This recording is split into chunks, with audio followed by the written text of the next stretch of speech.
تو ذرا تصور کیجئے ایک ایسی ٹیم جس نے برسوں تک کرکٹ کی دنیا پر حکمرانی کی ہو، اور ایک ایسی ٹیم جس کے سامنے بڑے سے بڑا حریف بھی ڈر جاتا ہوں۔ یہ آسٹریلیا کی ٹیم تھی۔ رکی پونٹنگ، گلین میگراتھ، شین وان، ایڈم گلکرسٹ، میتھیو ہیڈن جیسی عظیم کھلاڑیوں سے سجی ہوئی تھی۔ 1989 سے 2003 تک آسٹریلیا نے مسلسل 8 ایشز سیریز اپنے نام کی تھی۔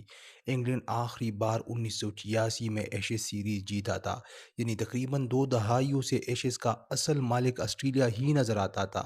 لیکن 2005 میں منظر بدلنے والا تھا۔ انگلینڈ کے کپتان مائیکل وان تھے اور ان کے ساتھ سٹیو، اینڈریو پلینٹاپ، میتھیو ہوگارڈ، ہارمیسن اور ایک جوشیلے نوجوان کھلاڑی کیون پیٹرسن نے میدان کو سنبھالنا تھا۔ کسی کو اندازہ نہیں تھا کہ یہ سیریز آنے والے برسوں تک کرکٹ کی تاریخ کی سب سے سنسنی خیز سیریزوں میں شمار ہوگی۔ It's in the on the spot. What a victory! 21 جولائی 2005 کا دن مقام تھا کرکٹ کا مقدس میدان لارڈز۔ انگلینڈ کو امید تھی کہ وہ اپنی ہی گھر میں آسٹریلیا کو حیران کر دے گا، لیکن آسٹریلیا نے پہلی ہی ٹیسٹ میں اپنی طاقت دکھا دی تھی۔ گلین میگرا نے انگلش بیٹنگ کو شدید مشکلات سے دوچار کیا، جبکہ آسٹریلوی بلے بازوں نے انگلینڈ پر برتری برقرار رکھی۔ اسی میچ میں ایک نئی کھلاڑی نے سب کی توجہ حاصل کی، کیون پیٹرسن۔ یہ ان کا پہلا ایشز ٹیسٹ تھا، لیکن انہوں نے میگراتھ اور وان جیسی عظیم گیند بازوں کے سامنے ذرا بھی خوف نہیں دکھایا۔ پیٹرسن نے دونوں اننگز میں نصف سینچریاں سکور کیے، لیکن آسٹریلیا بہت مضبوط تھی۔ آسٹریلیا نے لارڈز میں انگلینڈ کو 239 رن سے شکست دے دی تھی اور یو سیریز آسٹریلیا کو برتری حاصل ہو گئی۔ آسٹریلیا کو سیریز میں 1-0 سے برتری حاصل ہو گئی تھی اور ایسا لگ رہا تھا کہ شاید کہانی ایک بار پھر وہی ہوگی۔ آسٹریلیا آئے گی، انگلینڈ کو شکست دے گی اور ایشز اپنے ساتھ واپس لے کر Four جائے runs. That's great bowling. لیکن پھر آیا دوسرا ٹیسٹ، ایجبیسٹن، 4 اگست 2005۔ یہ وہ ٹیسٹ تھا جس نے پوری سیریز کا رخ بدل دیا تھا۔ میچ سے پہلے ہی انگلینڈ کو ایک غیر معمولی فائدہ حاصل ہو گیا۔ وارم اپ کے دوران گلین میگرا زخمی ہو گئے اور ٹیسٹ سے باہر ہو گئے۔ انگلینڈ نے موقع دیکھا اور اس بار انگلینڈ نے آسٹریلیا کو دباؤ میں ڈال دیا۔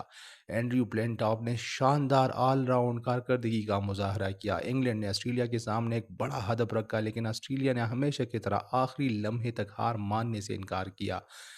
مائیکل کیپروز اور مائیکل کلارک کریز پر موجود تھے۔ آسٹریلیا جیت کے بالکل قریب پہنچ چکی تھی۔ انگلینڈ شائقین کی دھڑکنیں تیز ہو چکی تھی، صرف چند رنز باقی تھے۔ پھر پلینٹاپ نے گیند سنبھالی، ایک گیند، پھر دوسری گیند اور آخر کار کیپروز کا ایج گیند وکٹ کیپر کے دستانوں میں محفوظ ہو گیا تھا۔ Australia all out. انگلینڈ صرف 2 رن سے جیت گیا تھا، صرف 2 رن سے۔ صرف 2 رن نے ایشز کی پوری تاریخ بدل دی۔ اب سیریز 1-1 سے برابر ہو گئی تھی۔ What a test series we have got coming up Thursday. It all starts again. These guys are going to draw breath. But England. تیسرا مقابلہ اولڈ ٹریفرڈ مانچسٹر میں تھا۔ آسٹریلیا جانتا تھا کہ اسے دوبارہ اپنی برتری ثابت کرنی ہوگی اور اس بار ریکی پونٹنگ سامنے آیا۔ آسٹریلوی کپتان نے شاندار 156 رنز کی اننگز کھیلی اور انگلینڈ کو بھرپور جواب دیا۔ انگلینڈ نے میچ جیتنے کی بھرپور کوشش کی، لیکن آسٹریلیا نے آخری لمحے تک مزاحمت کی اور پھر بریٹلی اور شین وان آخری بلے باز تھے جنہوں نے انگلینڈ کو فتح سے روک دیا۔ میچ ڈرا ہو گیا اور اب صورتحال یہ تھی کہ ایک میچ انگلینڈ جیت چکا تھا، ایک آسٹریلیا جیت چکا تھا۔ 2 ٹیسٹ میچز باقی تھے اور ایشز کا فیصلہ اب اگلے 2 مقابلوں پر منحصر تھا۔ Oh, hello. That's a fantastic strike. چوتھا ٹیسٹ ٹرینٹ برج میں 25 اگست 2005 کو شروع ہوا۔ یہ ٹیسٹ دونوں ٹیموں کے لیے انتہائی اہم تھا۔ انگلینڈ نے پہلی اننگ میں شاندار 477 رنز بنائے۔ آسٹریلیا دباؤ میں آ گئی اور پہلی اننگ میں صرف 218 رنز پر آؤٹ ہو گئی۔ مائیکل وان نے آسٹریلیا کو دوبارہ بیٹنگ کے لیے بلا دیا، لیکن آسٹریلیا ابھی ختم نہیں ہوا تھا۔ جیسٹن لنگ اور دوسری آسٹریلوی بلے بازوں نے مزاحمت کی اور انگلینڈ کو صرف 129 رنز کا ہدف ملا۔ ظاہر میں یہ ایک آسان ہدف تھا، لیکن پھر شین وان نے اپنا جادو دکھانا شروع کیا۔ انگلینڈ کے وکٹیں تیزی سے گرنے لگے۔ ایک وقت پر انگلینڈ صرف 57 رن پر 4 وکٹیں کھو چکا تھا۔ 129 رن کا معمولی سا ہدف اچانک ایک پہاڑ بن چکا تھا۔ لیکن انگلینڈ کے پاس ایک ایسی کھلاڑی موجود تھے جو دباؤ میں پیچھے ہٹنا نہیں جانتا تھا، اینڈریو پلنٹاپ، اور انگلش بیٹنگ نے اعصاب پر قابو پا لیا اور آخر کار England won by 3 wickets. England نے سیریز میں پہلی مرتبہ برتری حاصل کر دی اور انگلینڈ 2-1 سے سیریز میں آگے آ گیا اور آسٹریلیا کے لیے اب صرف ایک ہی راستہ تھا، اوول۔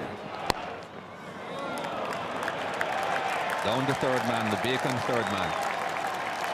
8 ستمبر 2005 اوول کا میدان یہ صرف ایک ٹیسٹ نہیں تھا، یہ فیصلہ تھا۔ انگلینڈ کو سیریز جیتنے کے لیے صرف میچ ڈرا کرنا تھا، لیکن سامنے آسٹریلیا تھا اور آسٹریلیا کے پاس تھا میگرا، بریٹلی اور وان۔ دنیا کی خطرناک ترین گیند بازوں میں شمار ہونے والی یہ کھلاڑی انگلینڈ کے سامنے موجود تھی۔ آسٹریلیا نے پوری طاقت لگا دی، انگلینڈ کے وکٹیں گرنے لگے، پھر میدان میں آیا کیون پیٹرسن۔ یہ وہ لمحہ تھا جس نے ایک نئی ستارے کو جنم دیا۔ پیٹرسن نے آسٹریلین حملے کا بے خوف انداز میں مقابلہ کیا، بریٹلی کی رفتار، شین وارن کی سپن اور ایشز کا بے پناہ دباؤ، لیکن پیٹرسن پیچھے نہیں ہٹے۔ انہوں نے شاندار 158 رنز بنائے اور جب انگلینڈ کو سب سے زیادہ ضرورت تھی تب پیٹرسن نے ٹیم کو سہارا دیا۔ یہ صرف ایک سینچری نہیں تھی، یہ ایک اعلان تھا۔ کیون پیٹرسن عالمی کرکٹ کے بڑے سٹیج پر آ چکے ہیں۔ آسٹریلیا نے آخری لمحے تک مقابلہ کیا لیکن انگلینڈ کو شکست نہ دے سکا۔ میچ ڈرا ہو گیا اور اس ڈرا کے ساتھ 2005 کے ایشز انگلینڈ کے نام ہو گئی۔ 16 سال بعد ایشز واپس انگلینڈ کے ہاتھ میں آ چکا تھا۔ لارڈز میں آسٹریلیا نے سیریز کا آغاز فتح سے کیا تھا لیکن ایجبسٹن میں انگلینڈ نے صرف 2 رن سے تاریخ بدل دی تھی۔ اولڈ ٹریفرڈ میں آسٹریلیا نے مزاحمت کر کے میچ بچا لیا۔ ٹرینٹ برج میں انگلینڈ نے 3 وکٹوں سے فتح حاصل کر کے سیریز میں برتری حاصل کر دی اور پھر آیا اوول۔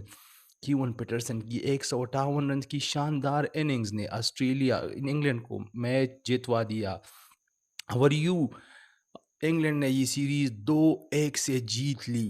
مائیکل وان کی قیادت میں انگلینڈ نے وہ کر دکھایا جس کا برسوں سے انتظار تھا۔ انگلینڈ کے جنگجو بن گئے تھے اینڈریو پلنٹاپ، ایک نئی ستارے کیون پیٹرسن نے بھی دنیا کو اپنی ٹیلنٹ سے بتا دیا تھا۔ ریکی پونٹنگ، گلین میگرا، شین وان، ایڈم گلکرسٹ، یہ سب آسٹریلیا کے سٹار تھے لیکن آخر کار یہ ایشز کی جنگ ہار گئے تھے۔ یہ صرف ایک کرکٹ سیریز نہیں تھی، آسٹریلیا کی برسوں پرانی بادشاہت کی خلاف انگلینڈ کی بغاوت تھی۔ لارڈز میں آسٹریلیا نے کہا ہم ابھی بھی بادشاہ ہے، ایجبسٹن میں انگلینڈ نے جواب دیا اب نہیں۔ ٹرینٹ برج میں انگلینڈ نے آسٹریلیا کا آخری بڑا دھچکا دیا اور اوول میں کیون پیٹرسن نے آخری کیل ٹونک دی۔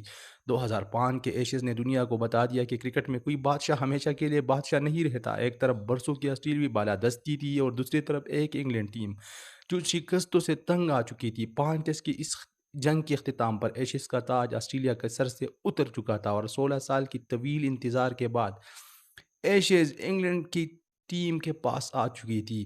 یہ تھی 2005 کے ایشز کی کہانی۔ اگر آپ کے ساتھ ایشز کی کوئی یاد ہو تو ہماری کامنٹ سیکشن میں ہمیں ضرور بتا دیجیے اور مزید ایسی کرکٹنگ ویڈیوز کے لیے ہمارے ساتھ جڑی رہیے۔ اللہ حافظ۔